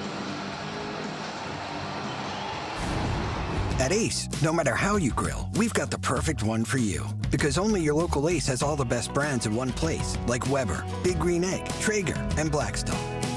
That sounds pretty perfect. Ace is the place with the helpful hardware, folks. All right, meeting over. Here we go again for the Diamondbacks. Second and third. This time one out. They had second and third. Nobody out last inning against this same pitcher and never got a run home. Yeah, but you got the Hunter up. Yeah, this is a different part of the lineup. I mean, this is a chance to tack on a couple more runs right here if you can and try to push that lead. A team that's been struggling to score runs. Against a team, the Nationals, that can one swing of the bat and they can get back into a game. So this is a big spot. Ball one to Arenado.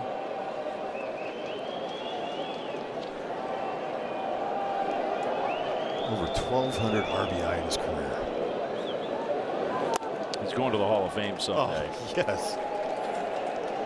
2-0, and those pitches, you watch the pitching coach come out, have a chat, then you see those two pitches. It gives you at least an idea. Hey, first base is open. All those RBIs. Maybe let's not challenge this guy. We'll see.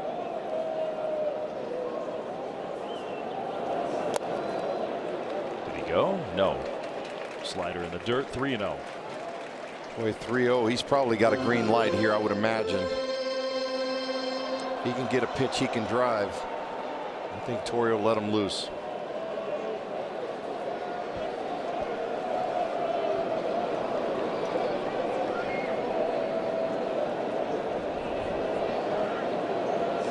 Oh, look out. Wow. Fastball high and tight. That one buzzed him. Ball 4. Bases are loaded.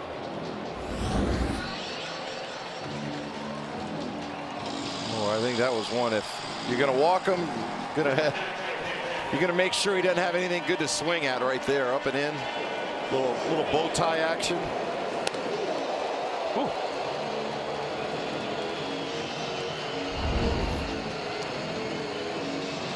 Now Pavin Smith. Smith has a hit and a walk. Middle infield moves back to double play depth. Way up and outside with the slider.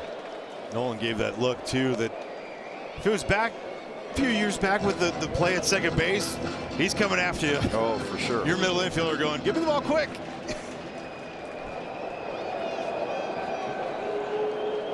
Great chance for the D-backs here. Bottom 7.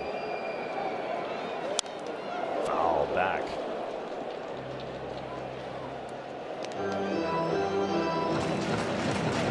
And he got a 4-seam fastball about belt high.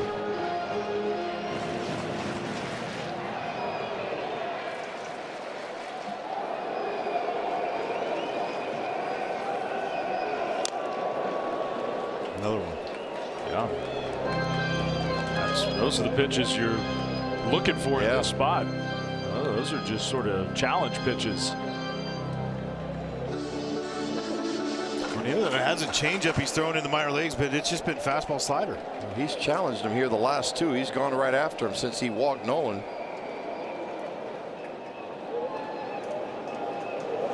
Smith to center field. Young back. He'll catch it. Plenty deep for Carroll. He tags and scores. The other 2 runners both tag. The throw comes toward third. So that allows even Arenado to tag and get into scoring position. It's 5-1. That turns into a pretty good at bat from Pavin Smith to get the sac fly. I mean, they didn't even go for one being a punch out right there. They just went after him with a heater. Yeah, you would have thought he was going to get something down and in, or just trying to expose him somehow to get him to chase something out of the strike zone, but he just went right at him with fastballs. So now Waldschmidt, he goes after the first pitch. It was a fastball at 97. The other thing from Jacob Young going to third base, I don't even know, because he was still going back towards center field in the wall. Nolan was ready to go no matter what. I don't think he gets him at second base anyways.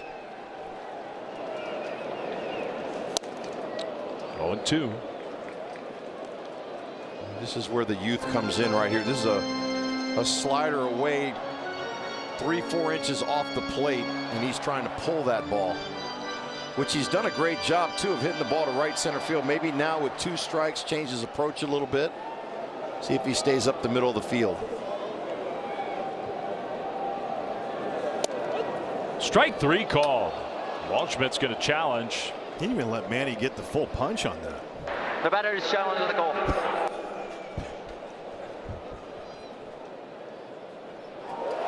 He was right. If I were an umpire in the ABS challenge world, I would tone down my strike 3 big wind it up. I would. I mean, he went. Hey, I would. You go through the full naked gun strike 3 and then you get overturned. Yeah. 1-2.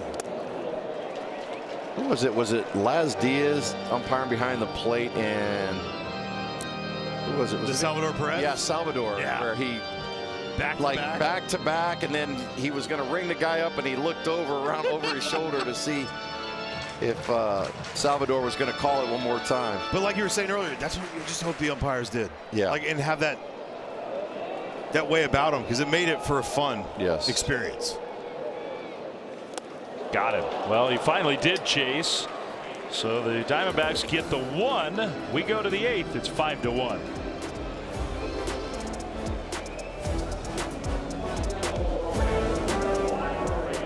Impressive stuff today for the D-backs starter Michael Soroka. Oh, he was. He's been fantastic for the D-backs all year long, and today gives up the home run early, but he comes right back and just starts being very effective with all his pitches. Slurve working well, his breaking ball, fastball, everything. Did exactly what the team needed him. They got beat the first 2 games of the series. Comes right back there. You see the slurve, the 4-seamer, and the sinker today on his 6 strikeouts. That's our StatCast powered by Google Cloud. And you feel good for a guy who has worked so hard to get back to this level. Now he gives way to Kevin Ginkel, one of the most reliable relievers for the Diamondbacks. Yeah, Ginkel's been one of the guys. He overused a couple years ago, but now he's back to his form again. There you see the 26 games. And in the 8th inning, some upgraded defense changes for the Diamondbacks in the field. Ildemaro Vargas, good to see him back out there after the scary collision earlier this week at first base. So he's at first. We'll put a new center fielder in. Jorge Barrosa takes over there. Waldschmidt slides over to left. Young did not go. Ginkel's slider this year has just been fantastic. 52% of the time he throws it, only a 113 average against it.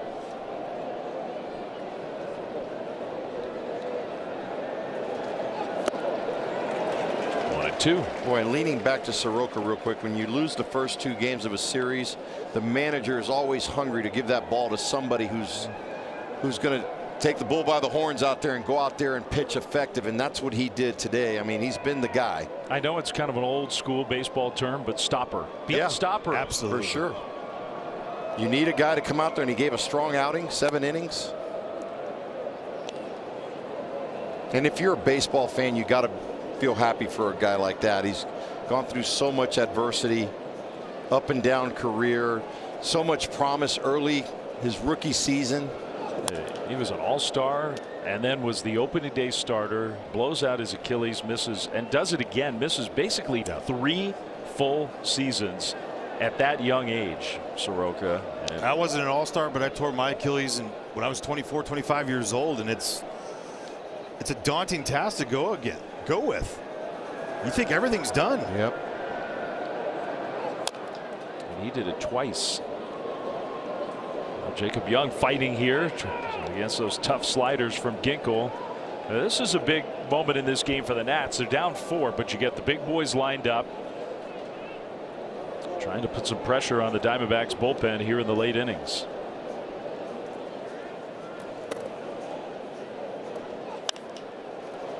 High, shallow fly. Carroll was playing in anyway.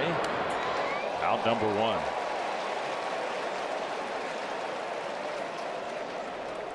We told you about the defensive changes for Arizona. Vargas at first, Barossa in center field. That slides Waldschmidt over to left. Jorge Barossa, their best defensive center fielder. They kind of use him as a defensive closer. They've got the lead. He's coming in. Yeah, and Alec Thomas was here before as a starting center fielder. He just wasn't productive as an offensive player. They knew he could play out in the outfield, but they just felt like they can get some more with Barossa and some of the other young players coming up, and Waldschmidt just slide him right over. That's his natural position out there in left field. James Wood, who walked his first 2 times up. There's Barossa. They had Jake McCarthy. They had Alec Thomas. They had a lot of athletic outfielders the last few years here in Arizona. Very high. When you look at the recipe, we talked about that from the first inning, right, for the Nats. 7th, 8th, and 9th, highest scoring team in the league, 113 runs in those times. So they find ways to get on you early, but they never feel like you're far behind. Wood to left field and deep. Waldschmidt at the wall makes the catch. He got so much opposite field power. That one jumped off the bat. I thought that had a pretty good chance. Did you see? I was just laughing because it started what looked like Banner Helfand left center out there and ended up way over. And if you see the route too that Waldschmidt took, he was kind of going that direction too, and saw that ball tailing away from him. Makes a nice play to redirect there and catch that ball up against the wall. 2 down. James Wood might have more opposite field power than anybody. Only one that I think tops him has been actually 2. Aaron Judge and Nick Kurt since he's been up. Well, he hit one the other night to left center field that was loud off the bat, and it just ricocheted off that concrete over there. Just thankful that it wasn't hit into the seats directly at somebody, because it was on a line. Yeah, well, that's the thing that is beautiful about what he does. They're line drives. They just carry. They just keep going. They just keep going further and further. Quick 0-2 to Garcia, who's had a tough day at the plate. Right through the wickets. Well, that left-on-left matchup tough for Louis just in general. Like, you go 6 RBI, 2 homers the night before. We talked to Blake Butera about this, putting his guy into a better spot, not just force feeding. Like, okay, so you had 2 homers, you're playing left on left.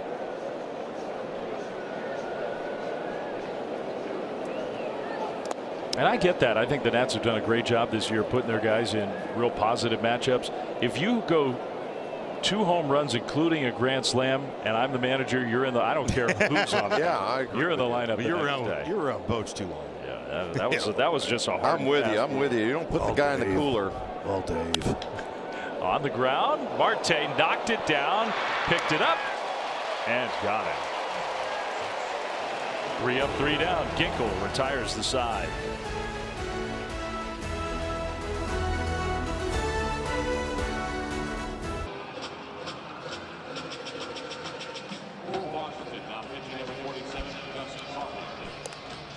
Peacock is the place to be for MLB on Sundays. Check out MLB Sunday Stretch coming up next. A live whip-around show bringing you live look-ins, highlights, analysis of all of today's games right up until the start of Sunday Night Baseball. MLB Sunday Stretch only on Peacock.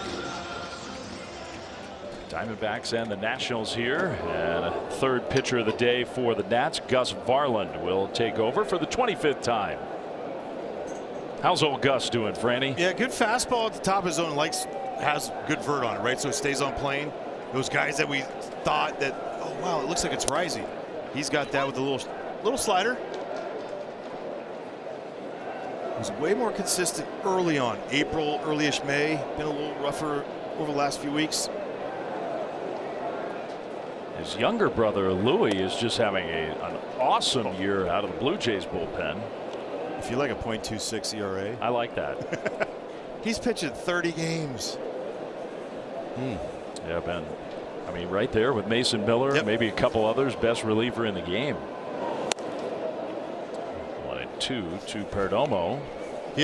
Louis has an what was it, ERA plus of 16.51. That's why I can't believe them all, but 16.51. Yeah. Doesn't make sense, but hey. You're talking about those rising fastballs. I was just at Wrigley. We got Sunday Night Baseball coming up tonight. Giants Cubs. Jim Deshaies is going to be a part of the telecast with Benetti and Hunter Pence. And Deshaies was a guy who we didn't talk about it back then. There was no whatever the term we use now for all that the spin and the way we measure it. But he was throwing 87 and throwing fastballs by guys. Trust me, I was playing left field. You saw him up close and personal. Yeah.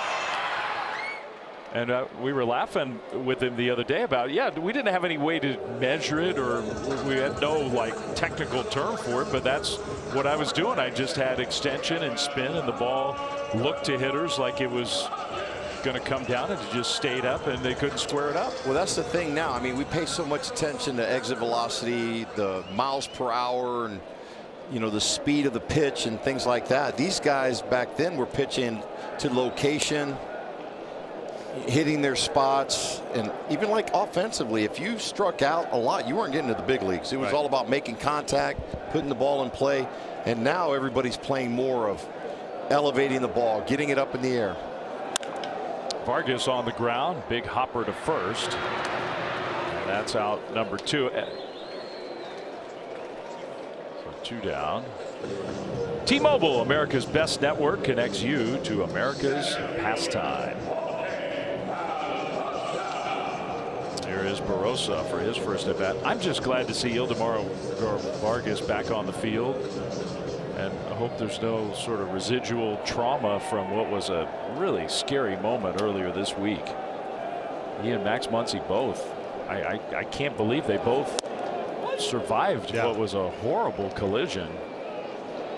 Vargas has been this great story. He's been around baseball for so long. He's having his best year. Oh, such a great guy. You guys know him through the Nationals. He was there. Everybody loves him.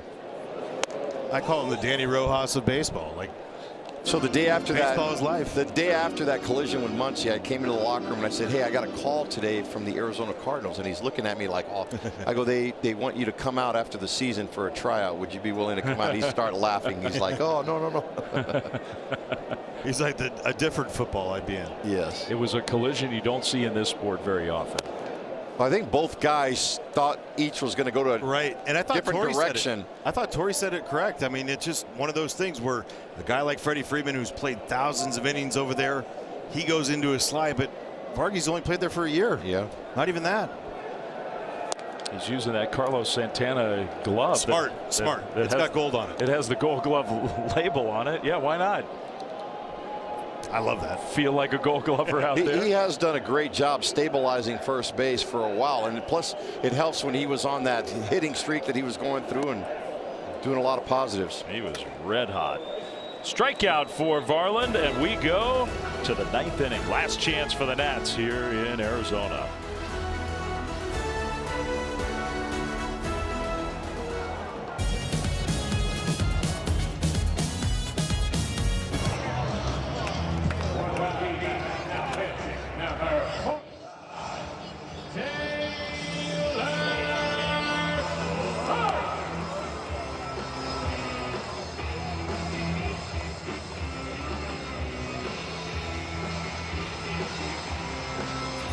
That's just days away. Thursday, history will be made. The FIFA World Cup 2026 comes to North America. Catch every match, every moment live in Spanish on Telemundo and Peacock. Starting on Thursday. Taylor Clark. It's not a save situation, so it's not Paul Sewald. It's Clark out of the Arizona bullpen, trying to finish off a win. 9th inning. Last 3 outs for the Nats. 5-1 D-backs. Diamondbacks' 9th inning has been excellent this year. They are 29-0 when they lead at the end of 8 innings. Boy, Taylor Clark's been a guy out of the bullpen, has done a great job. He started off the season, first game of the year in LA. He got roughed up pretty good, and he's really done a fantastic job of regrouping and getting back into that groove and putting a kind of a 7th, 8th inning role for him tonight, trying to close it out. He's a DMV kid, huh? Ashburn? Just in case, by the way. There's Paul Sewald. So going up against his hometown sort of team. It's weird. Probably his favorite player growing up is Ryan Zimmerman. No big deal. He's 33 though, so.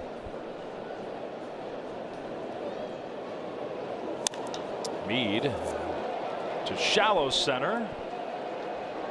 Barossa one away. Just a good pitching game for the D-backs in general against this explosive Nationals team. 1 run, only 3 hits for the Nats. They tied the game with this guy, C.J. Abrams, back in the 2nd inning. That's their only run of the day.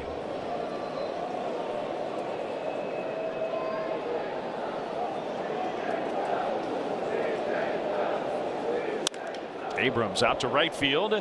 Carroll charging in. Makes a sliding catch. What a play. Boy, and he's one of the best in baseball right there by leaving his feet, but not head first. He's good at sliding right here. Look at this. Just the concentration level to make that play. He almost overran it. You see his eyes after that? Yep. Little smile on his face there at the end. Back-to-back days going towards that line. He's made sliding catches. Fantastic play.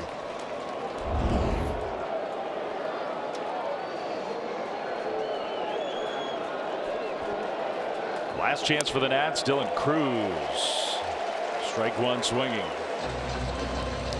Nats will get on the airplane and head up to the Bay Area. Start a 3-game series with the Giants. Diamondbacks start a road trip. They'll be flying to South Florida. 0-2. Nats down to their final strike. Slider? Pretty good chance he might get another one here.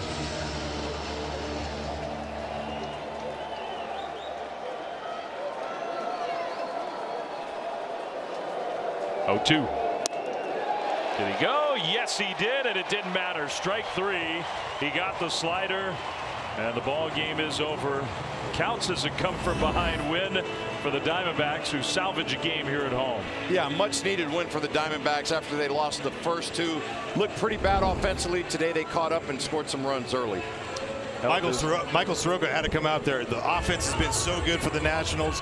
He attacked the strike zone, got out of a jam early with this. That 6-4-3 that he got in the first inning, I think, changes the whole outlook of everything for him. And the Diamondbacks get a win before heading out on the road. 5-1 Diamondbacks. We got more to come from Phoenix right after this.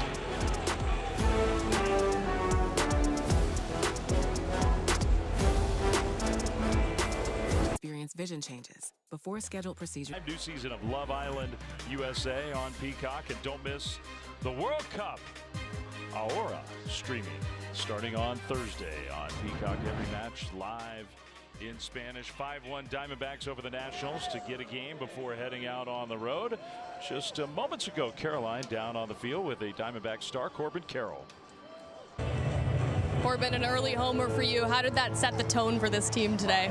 Yeah, I felt good. Obviously, they jumped on us early the last 2 days, so kind of to shut them down that first inning and put one on the board. I thought it was good. 7 innings from Michael Soroka. What did you see from him today? Yeah, really strong. I thought one of his strongest outings for sure. Had it all working. It was awesome to watch. You told me the next challenge for this team is putting everything together. Was today a step towards doing that? Yeah, I think so. You know, bullpen didn't have too much work today, so they did a great job. Obviously, Soroka's tone set it for us, and then thought there were some good offensive at bats. Still some work to do, but we'll keep working.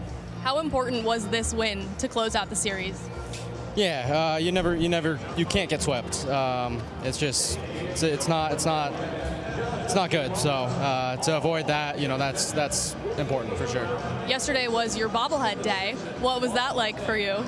It was fun. Yeah, I think. I liked the job that they did, and kind of having the two. I thought it was a cool little touch, and really appreciative of it. Thank you. Congrats on the win to end the series. Thanks, Dave. All right, thanks, Caroline. Thanks to Corbin Carroll. We'll come back and wrap this one up. Diamondbacks beat the Nats. Back right after this. What's that song about?